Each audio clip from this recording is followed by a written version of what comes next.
Greetings, ladies and gentlemen, and welcome to this latest edition of Tales from Outer Space, where I take stories from across the internet and read them for your entertainment. This particular story is called Humans Are Weird, Cold Shock, written by Betty Adams. Brilliant blue light seared down through the atmosphere, bounced through the leafless branches, and fell, piercing the leg-thick ice beneath it.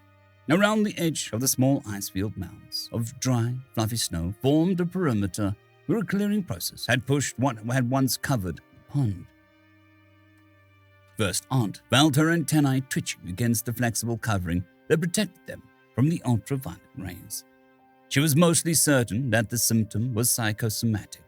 She angled her head to take another subtle look at First Sister. The eldest daughter of the tenuous new hive was but half-grown. The sturdy green thermal insulation that swathed her from her toes to her antennae tips gave her a comical appearance, and from the bulge around her neck, her frill kept trying to extend against the material. Her neck chew was nearly slipped out of her lower harness, and First Aunt strung a mental line to resist the insulating layers. However, First Sister's antennae were quite still as she stared down in fascination at the ice beneath their feet, suggesting that the bright and cheerful youngster was not feeding the maddening itching.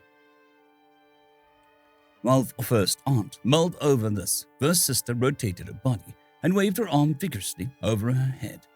First Aunt examined the direction she was waving in and felt a flicker of annoyance as she spotted the local ranger stomping across the hill just outside the perimeter of their hive. The human, a seventh brother, from a hive that had produced no females at all, was notoriously unsocial by not only human but Chitaur standards. Neither mother nor father had been able to establish social relations with him, despite the fact that his last fellow ranger had departed weeks ago and the Corps had failed to send another. Even their adopted grandfather had not been able to establish more than a practical trading relationship with the human. The elders of the tribe had tacitly decided to leave any further social interactions to grandfather. It seemed that the line had not stretched down to the newest generation. First Sister, First Aunt clicked out, "What is the reading on your reservoir ice depth there?" The young one scampered a bit as she readjusted the probe in her hands. She quickly tapped the ice beneath her, and it made an odd report. First Aunt's antennae twitched hard, though she wasn't quite sure why. The probe made many sounds in response to its sounding. True, she had never heard that particular combination of tink, crack, and hiss before, but she was uncertain why it filled her with such unease. Much later, she would explain to grandfather that this was just a bad noise. 2 millimeters, First Sister choked out. "That cannot be correct," First Aunt stated, feeling a surge of irritation. "Take it again." Her voice froze as still the crystallized water around her and the anomalous reading and the strange sound coiled around her antennae. "Stop," she snapped out. "Come to me, First Sister." However, it was too late. First Sister had already raised the probe at First Aunt's order, and she could not have redirected the mass if she tried. It struck the ice between her 4 feet, and once again it made the same strange pattern. There was a tink of the metal tip striking the ice. Then a crack came, long and spreading, and now clearly from the ice below instead of the probe. However, the last sound, the hiss of the escaping air, turned into a gurgle as the green water of the algal reservoir. First Aunt scrambled towards her precious little niece, but the bulky thermal insulation slowed her, and the friction pads that kept her legs safe from sliding slowed her more. She watched in horror as First Sister's forelegs fell into the broken ice, and First Sister chittered in agony. Almost slowly, First Sister's body tipped into water and disappeared from view into a murky green of the algae and the ice. Despite the insulation, something froze in First Aunt's lungs. She staggered to a stop as it struck her like a blow. There was nothing she could do. Her fingers picked almost absently at the comm device attached to her external harness. She had to tell First Mother. But what if First Father was there? What if he heard that First Sister was gone? Her fingers found her comm and she activated it. The speaker came to life.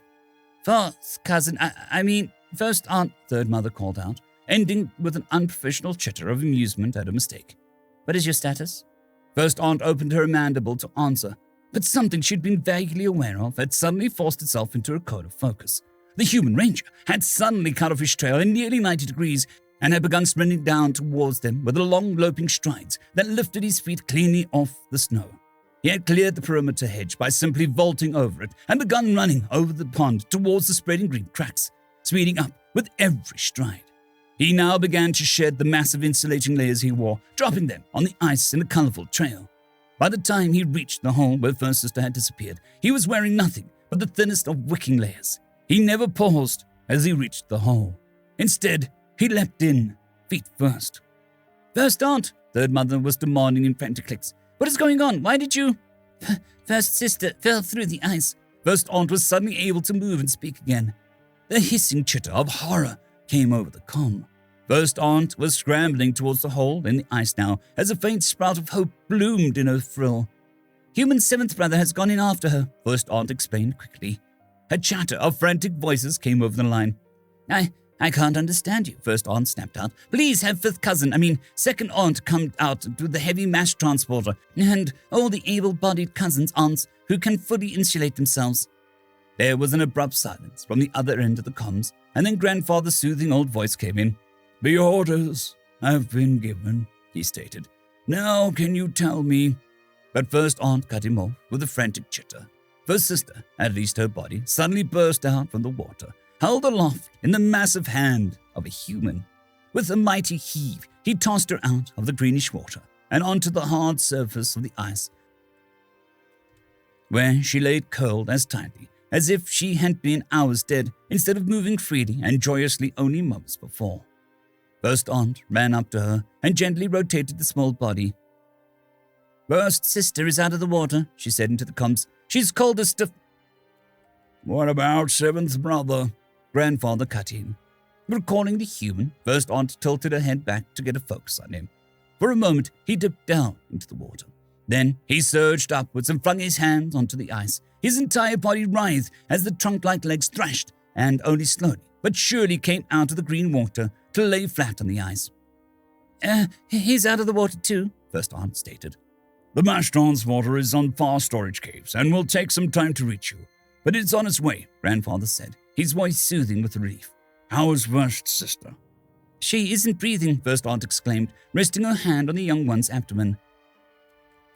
Frantic jitters overwhelmed the comm for a moment, but First Aunt was distracted by the human writhing towards her across the ice. Instead of resuming his usual bipedal stance, he was scrambling like the undulates across the surface. "Put her on my back," he snapped. "Gotta get her dry." It took a moment for First Aunt to translate the human language.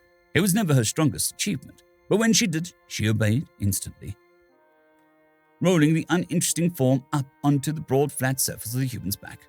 "Hold her there," the human ordered as he immediately set off for the nearest edge of the pond. First Aunt obeyed. She was uncertain how the human planned on drying off First Sister, but the concept was sound, and the whole point of letting rangers on a new hive world was to let them help you in strange situations. Her comm was squeaking out demands for information in several different voices, but she ignored it and focused on balancing First Sister against the human's writhing movements.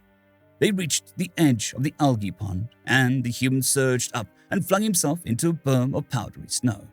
He dislodged First Sister and rolled over in the stuff a few times, leaving the green algal smear behind him. Then he grabbed 2 great handfuls of snow and vigorously rubbed it through his hair. First Aunt felt a glimmer of understanding. The dry, frozen snow instantly absorbed and froze the thin layer of water on his skin. She hesitantly reached down and pressed a handful of the glittering mass against First Sister. However, the human had lunged to his feet and now lumbered up to her. "Take off the insulation," he snapped. "It's all wet inside, and we need to get her dry. I don't know how." First Aunt saw the logic in that and gave a few quick tugs at the release points. It was difficult with First Sister so stiff and unyielding, but they were soon loose. "Let me," he snapped. "Go back. Get that orange bag and bring it here quick." First Aunt felt a snap of irritation, but trimmed it quickly. This was why they had rangers, after all.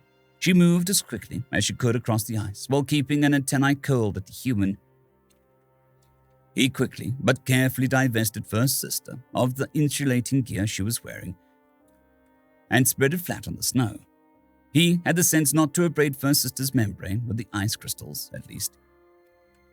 His hands flew as he snatched up masses of it and would press each new handful once, quickly to her membrane before discarding the old snow for new. First Aunt found a small orange bag and was surprised and relieved to find it lightweight.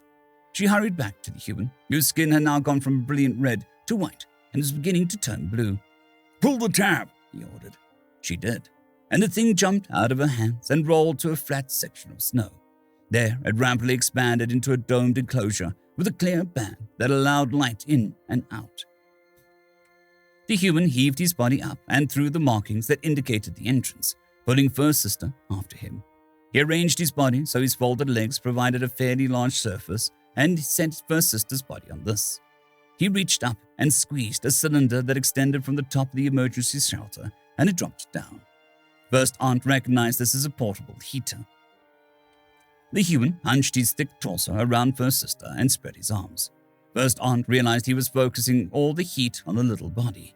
She watched in fascination and trepidation as the human skin turned from blue back to white, and then to pink once again. Finally, he lifted his head and blinked at her. "Hey," he said. "If it's safe, can you get my clothes?" "Of course," she stated, as she turned and scampered back across the refreezing ice to retrieve them. The human clothes were heavy and cumbersome with their complex layers of moisture-wicking and solar and thermal radiation needed to preserve the complex human membranes, and it took her some time to drag them back to the emergency shelter. "When hers are dry, shake them out and hang him in that bush," the human ordered next.